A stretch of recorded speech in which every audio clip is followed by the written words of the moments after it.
Shalom, jumpa lagi dengan saya Yeni Indra di Seruput Kopi Firman Tuhan dengan renungan yang berjudul Mengapa Mereka Disebut Kristen? Karena hidupnya terlalu mirip Yesus. Banyak orang bertanya dengan jujur, apa sih sebenarnya arti Kristen? Apakah Kristen itu agama, aturan, atau sekedar identitas di KTP? Pertanyaan ini wajar karena kekristenan sering dilihat dari luar, bukan dari akarnya. Padahal kalau kita kembali ke Alkitab, ceritanya jauh lebih sederhana dan indah. Alkitab mencatat bahwa sebutan Kristen tidak lahir dari para murid Yesus sendiri. Kisah Para Rasul 11 ayat 26 mengatakan, di Antiochialah murid-murid itu pertama kali disebut Kristen. Artinya, sebutan itu datang dari orang-orang yang mengamati hidup mereka dari luar. Bukan karena ritual baru, bukan pula karena sistem ibadah yang baru, tetapi karena cara hidup mereka yang terlihat berbeda. Kata Kristen berasal dari Kristos yang diurapi. Secara sederhana, Kristen berarti pengikut Kristus atau orang yang hidupnya mencerminkan Kristus. Banyak penafsir Alkitab menjelaskan bahwa istilah ini awalnya bernada sindiran. Orang-orang di Antiokhia melihat sekelompok orang yang hidupnya terlalu mirip dengan Yesus. Dan justru disitulah intinya. Kekristenan sejak awal bukan agama, melainkan relasi, hubungan. Bukan tentang apa yang manusia lakukan untuk mendekat kepada Tuhan, tetapi tentang apa yang Tuhan lakukan untuk mendekat kepada manusia. Yesus tidak berkata, ikutilah agamaku. Ia berkata, ikutilah aku, follow me.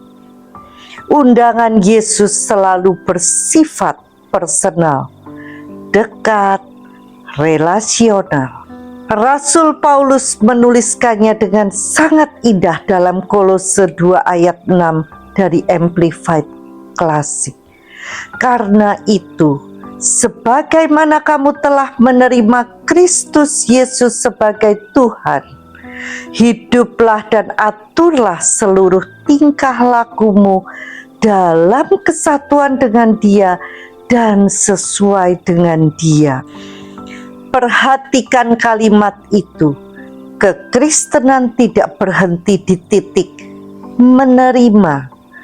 Kekristenan adalah cara hidup yang terus berjalan dalam kesatuan dengan Kristus.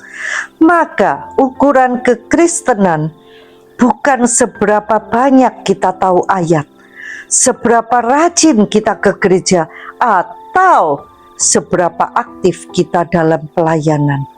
Ukurannya jauh lebih sederhana dan sekaligus menantang.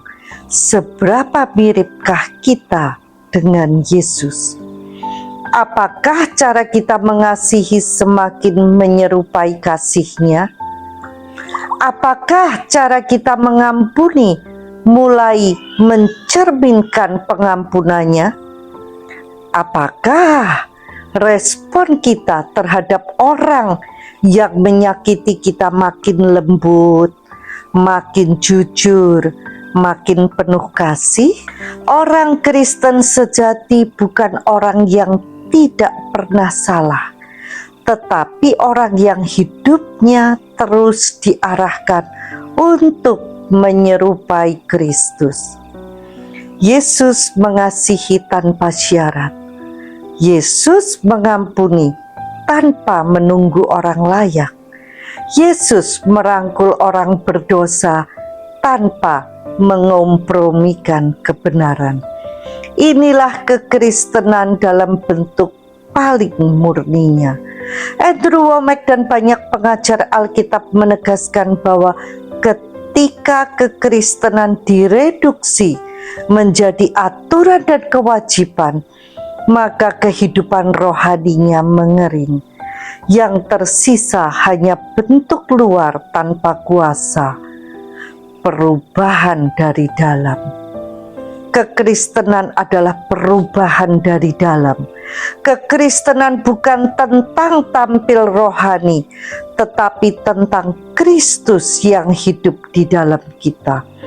Bukan tentang berusaha keras menjadi baik, tetapi tentang membiarkan hidup Kristus mengalir melalui kita.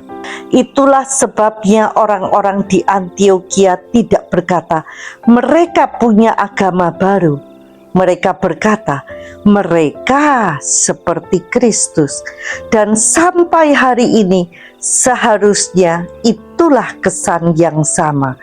Jika seseorang bertanya apa arti Kristen, jawabannya bisa sangat sederhana.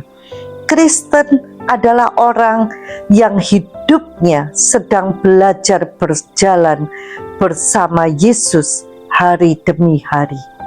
Bukan sempurna, bukan tanpa proses, tapi terus bertumbuh menjadi semakin serupa dengan Dia. Karena kekristenan pada akhirnya bukan tentang agama yang kita anut, melainkan tentang relasi yang mengubah hidup.